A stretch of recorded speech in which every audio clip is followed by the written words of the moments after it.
Welcome to Faces of Divorce, the podcast where we explore the profound impact of parental separation and divorce through the eyes of those who lived through it, whether as children, adults, or professionals. Each week, we share compelling stories and expert insights that shed light on the challenges and triumphs of navigating divorce. The goal is to divorce different. No trauma, no more trauma in the divorce process, empowering our community even in the face of divorce. In each episode, we sit down with individuals who have experienced divorce firsthand and hear how these experiences have shaped their lives. We delve into their personal journeys, discuss the emotional and practical effects, and explore how they've navigated their path to healing and growth. We'll also be joined by professionals, therapists, counselors, and other experts who offer valuable advice on how to approach divorce in a way that minimizes trauma and fosters understanding. Thank you for tuning in to Faces of Divorce. Whether you're seeking support, insight, or simply a better understanding of how to navigate this difficult terrain, you're in the right place. I'm your host, Jadina Ingustad, but you can call me Attorney J. Dana Belfleur. And I'm going to let her explain what her last name means and give us a little bit more. I know that she planned to visit all of the 51 states and countries, not countries, right? 51 states and as many countries as possible. All right. So I'm going to let Dana tell us a little bit more about herself, but she needs to tell us how many states she's already visited and how many countries. Welcome, Dana, to Faces of Divorce. Thank you. I'm so excited to be here. So how many states I've been to? I stopped counting after like 21.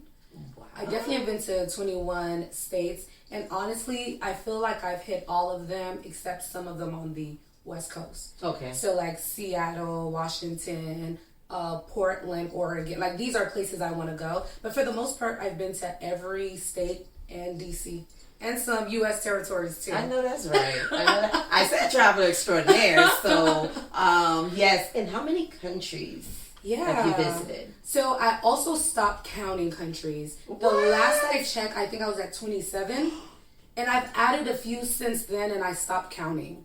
But yeah, I've been to a lot of countries. I should count, but then it's like, do I keep a list? Do I have to start the count every time? I'm like, all right. Oh my gosh. Maybe I should count continents. Let's count the continents. Yes. And you've already been on multiple continents, right? Yeah, so I think you probably hit the only two is Greenland a continent?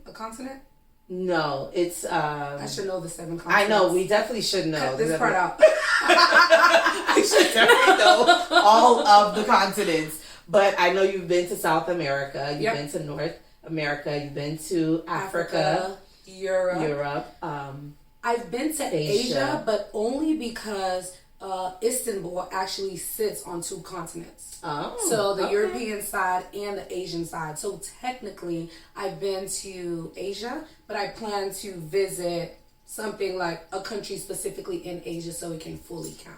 All right. Yeah. So awesome. All right. So you know the conversation that we are going to have and what we have on Faces of Divorce is primarily talking to adults who were children of divorce. Yeah. Yeah? Yeah. Okay. Let's get into it. All right. So, to start off, what do you do now? Yeah. So now I am in finance. I work for an asset management firm where essentially I work with financial advisors and I educate them and sell them on our investment products. Okay. So I remember when I was younger, I always said, I want a job that allows me to dress up and look good, talk to people, and make money. And thankfully, I'm living out that dream. Look at that. So very happy about that. Dream fulfilled. Yes. God is good. Yes, He is. God is good. All right. So that's what you're doing now. Now, what age were you when your parents got divorced? Yeah. So I was 6 years old when it happened. Very young. And do you remember that time? Do you recall? What I do remember is a lot of fighting. I remember a lot of yelling. So it's a blur, but I do remember just like the constant fights. I do remember that. And when you say the constant fights, would you know when it was about to happen? Like, did you know when it was going to come on? Meaning, the person comes home. Is it usually on the weekend, during the day? Like, was there a pattern to it? When they would fight? Yes. It was often. Okay. When my dad came home, they were fighting. They were fighting. It was often. I don't think there was a pattern that I realized. Okay. Now, when it would happen or during arguments, how would you feel generally? I think as a child, I didn't have the language for it. Yeah. But now as an adult, I realized that it was a lot of anxiety around it. It was frustrating. It was loud. It was a little bit confusing, right? Because you love both parents and you want them to be happy. Yes. But then when they're in the same space, it's a fight. So there was confusion, there was anxiety, there was frustration, like, okay, here we go again. So I think those were like the core feelings of it. And I think at some point it became a norm. Right? Like, it's to be expected. Again, it is a blur, but I imagine if they went a week and there wasn't fighting and yelling and even sometimes physical abuse, you're like, what's going on here? Yeah, something's off. Did you ever find yourself trying to prevent it? Like, prevent arguments? What are some ways that you did that? Absolutely. So I remember one time my dad came home. And honestly, I don't remember what they were fighting about, right? It's kind of like that Maya Angelou quote that talks about, like, you won't remember what someone said, but you'll remember how you felt. Yes. So my dad comes in, and they are, I'm talking, at the top of their lungs, yelling. And at that time, we lived in a very small, I think it was a studio. It was tight, right? So it's not like I can go in my room and put a pillow over my head. Like, it's happening in front of me. Yes. And I remember, I'm like, I got in the middle of them, and I put my hand out, like kind of stopping traffic. Yes. I'm like, you guys, stop. Okay. And I remember my dad kind of like snapping out of it. He's like, oh, baby. Like, he kind of hugged me, right? He's like, okay, maybe we should bring it down. Yes. And my mom's reaction was like, girl, get out of here. Like, I'm upset. I have things to say. Like, go sit down. Adults are talking. So that was the reaction when I did try to stop it. Okay, and after that, did you ever try again? Or That's a great question. I don't remember. I do remember that distinct moment and how they had totally different reactions. Okay. I don't remember if I stepped in multiple times. Okay, but that one is stood out. Okay, I remember so that. it's etched in your brain, that experience. I remember I was sitting like this. Oh, I remember little 6-year-old yes, self. Like, girl, do not get hurt. Yes. Okay, now, do you have any siblings? I do. So I have a younger sister who's 4 years younger than me. It's just the two of us by the same parents. Okay, so, and she's how much years? 4 years younger. Okay, so she was 2.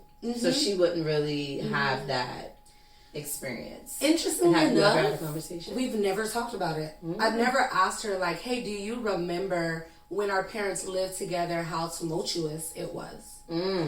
Interestingly enough, and I'm sure if I were to ask her, her memories probably started after the divorce and separation. Okay. But I'm going to ask her because I want to know. That is, because I think, obviously, we're not psychologists, psychiatrists, or anything like that, but it would be important to know and find out how young do you start remembering those things. And especially the word that you use, you said tumultuous. And that's more than just saying it was annoying, right? That's more than just saying I didn't like it, I wish that it would just stop so that I can watch my TV show. But tumultuous seems like it's more of an impact, more when we start talking about something that's a little more traumatic over time. Yeah, and that's interesting because I never thought of it as trauma either. Yes. Because, again, it just became a norm, but a norm that didn't feel good. If that makes sense. But you knew that, so it wasn't something to be accepted, but it was something that you expected because... Yes, perfect. You should put that on a shirt. I should put that on a shirt. Don't take it. Exactly. Going to copyright it. Copyright it, yes. But exactly. Okay. So another thing, So I know the time that you said you tried to come in the middle, but was there any other ways, like in school? How was school for you during that time? I think school was fine. I was a great student. I think school was fine. I don't remember acting out or being upset or any of that. Honestly, my one core memory that doesn't have to do with my parents fighting or even their actual separation is at that time before I went to school, so maybe like 4.5, my dad, when he got home, he would have me sit down at the dining room table and write my name. Okay, my dad is not a teacher, okay? He is very patient. I love my dad. He's very, like, chill, but he could not understand why I couldn't write these 4 letters, so his patience is thin. Okay, so I do remember one time he was pulling up, and I was just like, oh my gosh, I don't want to do this tonight. So I, like, ran to the bed, faked like I was sleeping, and my mom helped me. She's like, okay, you can just go to bed. So I remember that. But other than that, I think school was fine. I was talkative, but I'm a talker, so I don't know the impact their divorce and separation had on me. Okay, so it wasn't. So let's try to identify it a little bit. Was there ever prior to and then during that time where now they're calling home, or they're saying there's an issue, or Dana's being disruptive, or anything like that? No, and the only reason I say that is because by the time I was in school, like they were already not together. Oh, okay. If that makes sense. Okay. Like maybe I started school at like 5 or 6, and I don't remember that time. But by first grade, my parents did not live in the same home. First or second grade, they weren't in the same home. Okay, so you had already. So it was prior to, and then the start of school. It was okay. So when we talk about social impact, so did you find anyone or anything as an outlet? Maybe school was my outlet.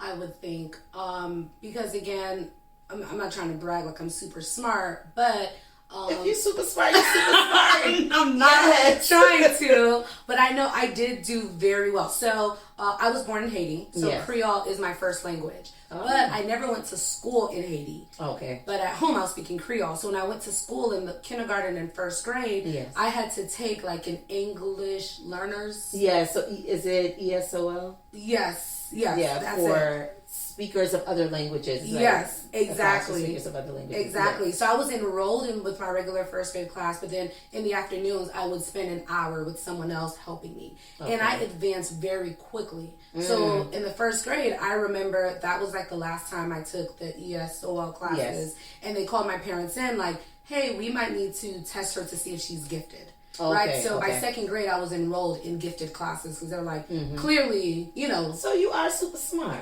But maybe that was the impact. Maybe that was my outlet. Like, child, let me read some words because I need to express it some way, I guess. Yeah, and that's something because we know just naturally, even now, you know how we say when you're mad or you're sad, you're highly emotional. There's some people that eat, there's some people that read, there's some people that clean. So there's a lot of different ways. And then when we have our professional psychiatrists and therapists and stuff, they'll probably give us a little bit more about how we could delve into that. Okay. All right. So with being 6, so you navigated by the time you were 6 or 7, they're no longer in the house. But how was the dynamic with now having your parents in 2 different houses? Yeah. I was actually one of the kids who I was happy about it. And not happy like, yes, they separated, right? I'm sure every child wants their parents together. But I was happy about it because the fighting was just too much. You know, it got to a point where you're like, or I was like, all right, let's wrap this up. Let's wrap this up. The constant fighting and arguing, it was too much. So even the way it happened, and I didn't learn about this until I was way older, right? Like at the time we were like staying with a friend, like they had an extra space, we stayed with them. So finally my dad made the decision to move us out into an actual apartment of our own. And that's how it happened. I don't know if they ever had a full conversation like, hey, this is ending. We should sit the children down and tell them. Right? I think it was like, okay, get your stuff out. I'm going to help you move. He moved everything in. And then I guess he got his own spot. like, I don't really know how it worked out, but Yes. that's how it was explained to me. There was never a formal conversation between the two. So there definitely wasn't a conversation with me and my sister. Now, did you visit your father at his house, or would he just mainly come to? So I saw my dad pretty consistently. He lived 10 minutes from us. He picked us up from school, dropped us off to school. So I saw him multiple times a week. I spent weekends with him. And on the weekends I would go to his house. But for the most part, he came to our house. Like, my mom would still cook and we'd all eat up with homework. Really? Yeah. Hold on, wait. I want to skip over this part. There's two things I want to skip over. Yeah. But, so, now that they're out of the house, they're not together, your mother would still cook, and he comes over and everyone sit down and eat like a family. Sit down and eat like a family. I don't think like you see on a TV show. Okay, right? so not that. But meaning, we would eat together. Okay, but what about the environment of arguing? How did that change? Off and on. Okay. Off and on. So But it wasn't as frequent. It wasn't as frequent. Was it as how do we say it? Was it as high? Was it as tensious? The conversations after they were in two separate homes? So it went in, or came in waves, I should say. Okay. So there were some seasons where they were cool. Okay. I don't know if they were friends, but they weren't fighting. My mom would call him like, hey, I made dinner. If you want to come over, I have food for you to go, or you can sit at the table with us. Yes. There were seasons where I remember them like physically fighting. But I only remember one But instance after, of that. but this is after. Okay. After. Only one instance of them like fighting and arguing. And then there were seasons where they did not talk at all. Okay. So and it just kind of, again, I was a child, so I don't know what adult conversations they were having. Yeah. So I guess if they had a good conversation and they were fine, then all was well. Yeah. And if something was said that the other party didn't like, then they were fighting and I would probably. see it. So it came in waves, and even now it's in waves, right? Like, they'll go years and I'm like, you just got off the phone with my dad? Like, what are y'all talking about? Right? But then there's other times where it's like, oh, I'm not talking to him. You call him and tell him X, Y, and Z. Again, it's become a pattern where it's just like, okay, like what's the mood today? I'll adjust. Okay. So another thing that I wanted to go back to, and then I'm going to explain why I want to go back to that part, because you mentioned, and this is your 6-year-old self, because just to remind everyone why we're having this conversation. We're having this conversation, and it's called Faces of Divorce, because during the divorce process, yes, there's the two individuals that's getting divorced, but we have to remember that there are other individuals that's impacted, and one of the most important phase is the children that are a part of it, and hearing from an adult who had the experience of being a child through it. You mentioned that I was like, can we just get this over with by now? That's not usual, because we usually hear, oh my gosh, are they going to leave? Just stay together. What can we do to stay? I mean, now your sister was too little, so you couldn't do any plans with her. Right. But you were not of that mindset. You actually wanted it to end. Okay. Now, do you attribute that to your personality even now as an adult, or because of how bad it was then? I think it's a mixture of both, right? And I haven't thought about this in depth. Yeah. So this is the first time I'm actually thinking about it. But something else that just came to mind is the fact that I did not live with my parents for 2 years. Oh. Okay. So my parents had me. Yes. 2 years later, they moved to the U.S. I stayed back. In Haiti. So you're in Haiti. Okay. At 4 years old, Yes. I moved to the U.S. with them. Oh, So there were 2 years I did not live with them. Yes. Okay. And then when I get here from 4 to 6, you guys are doing all of this fighting. Ah. And it's like, I'm already not, it's not like I'm so accustomed to seeing you guys in love. Yes. And now it's this disruptive change. So I think that could have played a role in it. Whereas, had I been with them all 6 years, Yes. it would have been a completely different reaction. So I think that played a role. I've never thought about this until just now. So I think that played a role. But then also like personality, just the way I handle things. Yeah. If something becomes too much, where it's a headache, it's causing me stress, I think we just like, what's the capacity? What do I have grace for? If I don't have the grace for it, let's have some peace. Okay, because I only say that because I do know Dana personally over the years, and I recognize, so just my own observation of your personality. One, you are someone that likes to understand what's going on around you.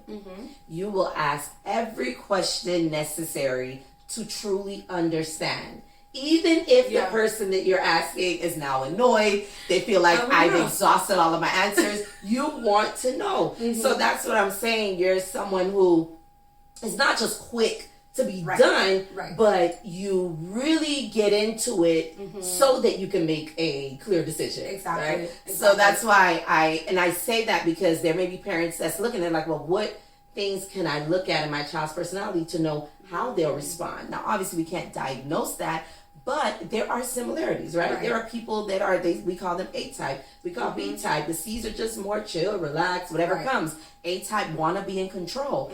And you would classify yourself as more A-type, right? I'm sorry, Attorney J is classifying me as A-type. I'm asking. I think people do. I think, I'm probably more A-type.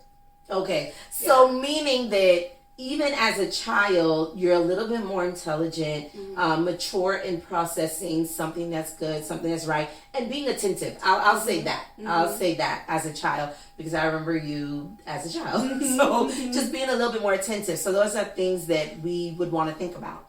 So now, as an adult, how do you feel that you have reacted or responded subconsciously or consciously to your parents' divorce and the way, meaning that environment that led to the divorce? So before I answer that, I want to go back to the comment you made about parents assessing their child's personality. Yes. I think no matter what your child's personality is, there is an impact. There will be scars left behind. Even if they're handling it well, the people that made you, who, I don't know, it's some kind of innate thing. Maybe God created us this way. Yes. I think every child believes their parents should be together. Yes. So if you make the decision to separate from your partner, your husband, your wife, whatever, it's going to impact the child, no matter if they're mature or intelligent. Yes. I would also say that I'm sure maybe it's a cultural thing, being of Haitian descent. Yeah. A lot of Haitians just kind of think like, oh, you're a child, I don't need to explain anything to you. Yep. Right? But kids are, and even now, looking at 3-4-year-old children, they're very in tune into what's going on. Yes. So I do think a conversation is necessary, even if you think maybe they don't realize it, they don't hear when we're fighting. Kids always know. They feel it. The environment is different. They can tell when you may not be yelling and fighting, but you have a cold shoulder. You're short with your partner when usually you're not. It's like, okay, what's going on? And you don't have to explain every fight, but I think you have to set a standard. Yes. Right? So they know like something has changed, but we'll be okay. Right? We still love you. This is not your fault. It's not because you had a rough day at school. It's not because you can't write the 4 letters of your name. Like, there's always an impact, and kids always know. So I think you need to be able to have that conversation, no matter what their personality type is. Yes, that's a good point. And I do wish, like even now, I wish that we were able to afford or even have the knowledge of bringing in professional help. Because as a parent, maybe you don't know how to have that conversation, right? You're figuring things out. I'm sure as you're going through this, you don't really want the outcome that's coming probably, or you don't know how to navigate it. Loop in a professional where it makes sense to help you have that conversation. So that's what I would say about children's personalities and how to have it. If you're scared, do it scared, essentially. But but you're right. It needs to be done. There should be some conversation, because the thing that you said, we do find a lot. And being a family law attorney, representing clients who were children of divorce, the one thing that they say is that I just had to assess it on my own. I felt like maybe it was my fault. I felt like maybe I could do, if I shifted something, then maybe they'll stay together. Correct. So that's why the conversation is important. Very important. So what I want to ask is, what about now as an adult? Have you guys had the conversation as an adult about how the divorce impacted you? Yeah. So I've had conversation with my parents, but not exactly about how it's impacted me. Yes. I'm now asking them questions like, how did you two decide to marry one another? Do you regret the fact that you married each other? If you could go back, would you do it again? Different questions like that, and not together. I would ask them this individually. And I guess your question is, how has it impacted me as an adult? Yes, so the decisions that you've made and like either subconsciously, if you've thought about it, if you haven't, this is just like a little moment to think about it. But if you have thought about that subconsciously and consciously, how has that reflected your life? We can speak specifically. What about dating? Do you feel it's had any impact at all? Any impact at all in dating? Yeah. So you and I talked about this briefly a few months ago, and our conversation allowed me to think about it deeper. And since then, it's also helped me to ask my parents just questions about their childhood and the impact it's had on them. I say for me, it impacted me in a way where I'm very no nonsense. Very no nonsense. I think it's a personality thing, but it also has created a sort of shell when it comes to dating. And a big part of that is for years, even after my parents separated, divorced, my mom still held a loyalty to my dad that I did not understand.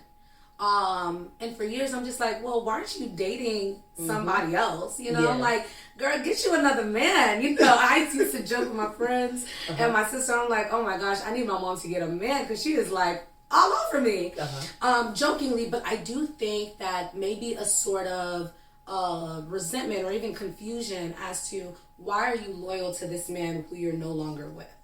So as a result, it's given me a level of self-confidence when it comes to dating so that I don't accept any type of behavior. But I do think that it's built a wall as well, right? Like, I want to make sure that if I'm going to be with you, clearly loyalty runs in my blood. Okay?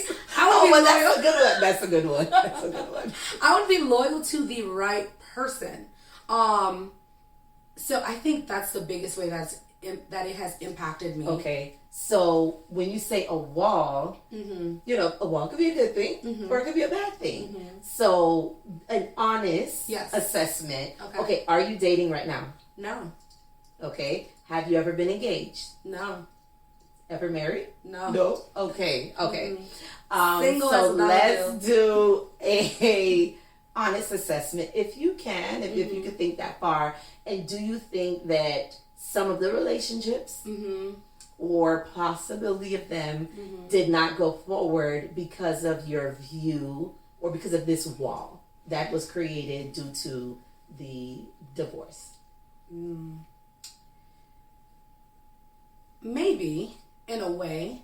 I think I have really specific values that I'm not double-minded about. Okay. With the biggest one being with a man of faith. And I remember my grandma when I was younger. Yes. And I don't even know why this conversation, I don't remember the context in which she said it, what the situation was. But she always told me, like, you need to make sure you're with a man who really loves God because you don't want to be like your mom. It's a comment. And she would say it directly. She said it to me, right. Oh, wow. My mom wasn't around. She was babysitting me. But what I took from that is, excuse me, what I took from that is my mom was very devout as well in her faith growing up. She married my dad, who he was a good man and still is a good man, but he's not devout in his faith. So she made concession for that. And I looked at it as, if you had stuck to really being with a man who values the Lord, like, and I'm not saying two Christians together immediately leads to a lifelong marriage. Yeah. But I can't say that. I think, like, maybe he would have had a different approach. Maybe you would have had a different approach and you would see success in your marriage. So I think, like, the wall is, if a man is not serious about his relationship with God, I'm not going to waste my time because I've seen what can happen. I don't think it lasts based on my personal experience. So I would say that's the biggest impact. No nonsense. And you have to be a believer because I just think you have a different level of grace and understanding, and your value system is outside of how much you love me. Yes. In order for things to work. Does that make sense? No, that makes complete sense. That makes complete sense. It goes in line with me as well because you know I'm a believer, the Trinity, everything, and my husband is as well, and that really would have been a deal breaker if he wasn't. Because it's already something bringing two people together and then now trying to make you understand my faith. Right. We have two different faiths, so no, that makes complete sense. Mm-hmm. How do you think your parents' divorce has? You don't have children yet, Not yet. but do you think of parenthood? I do think about parenthood, but I think of my future marriage more in terms of their divorce. Okay, If that and makes sense. in which way? What way? And what I mean by that is I know that I want to be married, right? Okay. I know that I know that I know that. Yes. I think about what could they have done different to avoid divorce. And as children, we pick up our parents' habits subconsciously, Exactly. Yep. right, without even realizing it. So I'm like, what am I picking up from either of my parents that's not even present yet because I Yes. don't have marriage for it to be fully exposed that can negatively impact my marriage, right? And you know how we say analysis paralysis. Do you think that that also has been an impact in why you're not in a relationship right now? Do I think the only The reason? fact- yes. Go ahead. No, I just wanted, but if you have an answer, then that's fine, because I was just going to try to clarify, but you have an Okay. answer. I was gonna say the only reason I say no is because I haven't met anyone who has passed the first test for me even yes. to see like, okay, Dana, are you being too strict on this, or give yourself more grace, right? Yes. Because I think I have a different context from my parents. I grew up in a different generation, a different culture. I don't know if my parents saw healthy marriages, but I'm surrounded by healthy marriages, right? Exhibit A over here. I have so many friends who are married that I ask them questions. I'm very serious. Like I heard a while ago that marriage and parenthood are the two things that you don't have an actual manual for. Yep. Right? You're just figuring it out as you go. And so many of us spend little time being a student of it, where I think I put in a lot of work of being a student. Oh, okay. So I don't believe that my analysis would lead to paralysis. I do think, though, you have to pass the basics in order to even get to there. this side. Like, we don't even need to assess. Marriage and parenthood. Yes. Am I a nagger? Because you don't love God anyway, so I won't nag you. Exactly. We have nothing to talk about. So there's that. There's that. Yeah, there's that. All right. So for parents that are watching, because the goal is we gotta divorce different. Yeah. We do not want to think about saying that, we're doing this for the community, we're doing this for our children, we want to leave a lasting legacy, but when things fall apart, we now become enemies, right? Yeah. You agree? Yeah, okay, for sure. So for a parent that's watching and they're trying to understand, I have children, we're married, I have children, but I know that this isn't going to work. What's a message as a child of divorce that you think they should have? And this is just your personal message to them, not a universal message, but your personal message to that parent who has that question. Who they're asking the question of what should they? I have children, so they do have minors. So they have the 6-year-old, the 4-year-old, the 7-year-old, and they're either one saying that I don't even know if I should get divorced because I have these children, but it can be the same thing, that it's tumultuous. There's the arguing, there's the bickering, there's, like you said, the cold shoulder. Right. So what message would you tell them on the impact that could possibly be happening with their children right now? Yeah. Because we can't advise them on staying together or anything like that. So Right, I wasn't wanting to go to that at all. Right. But just that child who can't speak because, of a lot of different circumstances, they can't talk towards a divorce. But you, now being an adult, hindsight is 20/20, Right. what you can say to that person who's probably saying yes to tumultuous because of children and not knowing what a child may be thinking right now. I think I would repeat the sentiment of what I said earlier, which is the scars will be there regardless, right? No matter if you divorce well, if you don't divorce at all, if you divorce poorly, the scars will be there. But I think you can decrease how much they hurt or how many scars by really having a conversation. Because I think the impact of figuring it out on your own, the impact of, I do love my parents and I want them happy, but I don't think they're happy together. It takes up a lot of mind space. You don't get to be a child. So I do feel like I matured a little bit quicker. Yes. So I would say the impact is there. Have the conversation and include them as much as you can. And I would say just not switching up the routine. Right? I think that can be like, if every Tuesday as a family we eat pizza together, even in the divorce, like, or as you're divorcing, keep that going on, because it lets your kids know it's not your fault. Right? If you switch up the routine, it kind of feels like I'm being punished because of decisions you two made. Yes. Right? So it's like, keep the routine as much as possible, and like, hey, our family dynamic is changing, but our love for you is not. We still love you. And then give your kids agency.